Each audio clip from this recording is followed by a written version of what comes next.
മരണപ്പെട്ടയാളുടെ വ്യാജ ഒപ്പിട്ട് RC മാറ്റി വാഹനം തട്ടിയെടുത്ത് എന്ന പരാതിയിൽ കോട്ടയ്ക്കൽ പോലീസ് 2 പേരെ അറസ്റ്റ് ചെയ്തു.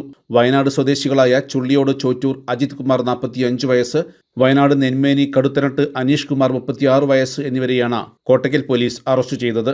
കോട്ടയ്ക്കൽ ചങ്കുവെട്ടിയിലെ സൈൻ റെസ്റ്റോറന്റിന്റെ സ്ഥലം കെട്ടിട ഉടമസ്ഥനായ കോട്ടയ്ക്കൽ രാജാസ് സ്കൂളിലെ മുൻ ചിത്രകലാ അധ്യാപകൻ പരേതനായ കഴുങ്ങിൽ മൊയ്തുട്ടിയുടെ 2ാം ഭാര്യ റസിയയുടെ പരാതിയിലാണ് അറസ്റ്റ്.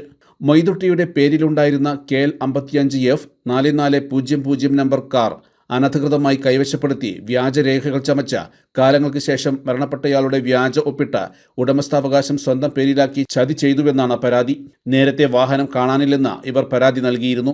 സുൽത്താൻ ബത്തേരിയിലുള്ള ആളുടെ പേരിൽ വാഹനമുള്ളതായി മനസ്സിലാക്കിയ ഇവർ മോട്ടോർ വാഹന വകുപ്പിൽ പരാതി നൽകിയിരുന്നു. മരിച്ചയാളുടെ പേരിലെ വാഹനമാണ് വ്യാജ ഒപ്പിൽ മാറ്റിയതെന്ന് വ്യക്തമായതിനെ തുടർന്ന് മോട്ടോർ വാഹന വകുപ്പ് രജിസ്ട്രേഷൻ റദ്ദാക്കി മരിച്ചയാളുടെ പേരിലേക്ക് വീണ്ടും മാറ്റിയിരുന്നു. ഇതേ തുടർന്നുള്ള പരാതിയിലാണ് അറസ്റ്റ് നടന്നത്. വാഹനം ഇനിയും കണ്ടെത്താനായിട്ടില്ല. News bureau, Kottakkal. പുത്തനത്താണിയുടെ സ്വന്തം കനകമകൽ ജ്വല്ലറി ഇനി മുതൽ കനക ഗോൾഡൻ ഡയമണ്ട്സ്.